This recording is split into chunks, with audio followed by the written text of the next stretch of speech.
c'est monteur de maisons en bois. Voici donc Frédéric. Matériaux écologiques, isolation végétale, faible consommation énergétique. La maison à ossature bois est promise à un bel avenir. Poutres, piliers, chevrons, voliges, c'est Frédéric qui les assemble. Ne vous en faites pas pour les contrefiches. Frédéric est très précis.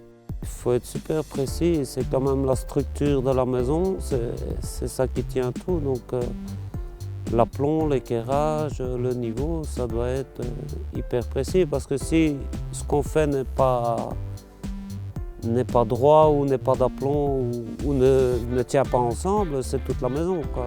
Avant de monter l'ossature, Frédéric a étudié les plans, étude des cotes, mesure des angles. Les pièces préassemblées en atelier sont montées ici tel un jeu de construction. Bien sûr, il y a l'ordinateur et les machines à commande numériques, mais il faut avoir le coup d'œil.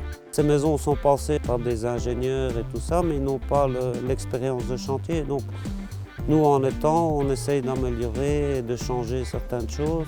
Tout est calculé, tout doit être précis, sinon la maison va être trop courte ou de travers ou on risque un accident. Lors du préassemblage en usine, les pièces ont reçu un traitement anti-moisissure. Du prêt à construire qui nécessite quand même de la précision dans le geste et une certaine agilité. Il vaut mieux pas avoir peur des hauteurs, ça c'est sûr. Mais on a l'habitude et on sait qu'on ne passe pas en dessous des charges. On essaye de se mettre en sécurité un maximum. Alors le métier de monteur en ossature bois requiert énormément de qualités différentes. Il faut pouvoir aimer travailler en équipe, aimer travailler en extérieur, aimer travailler en hauteur. Quelqu'un de très organisé qui doit pouvoir s'adapter, trouver des solutions face à des problèmes. Des gens qui doivent pouvoir être mobiles en termes géographiques, et qui doivent avoir des connaissances techniques bien évidemment, et ces connaissances techniques évoluent, et donc il faut pouvoir s'adapter et se former de manière régulière.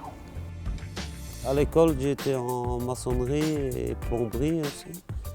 Et puis après, en sortant de là, j'ai eu l'occasion d'aller travailler chez un petit patron couvreur. Et ça m'a direct plu, plus que la maçonnerie, donc je me suis lancé là-dedans.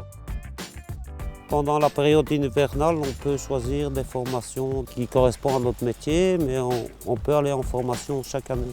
Regardez-le alterner la force et la finesse. Frédéric a une très grande connaissance du matériau. Il connaît les différences de résistance et de souplesse du chêne, du châtaignier ou du peuplier. Ah, cher Frédéric, que ferions-nous sans toi ?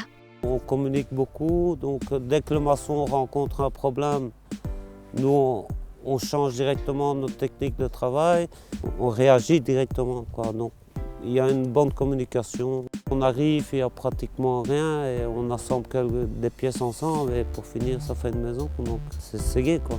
Ça vient peut-être de l'enfance, hein, les Lego, qui sait.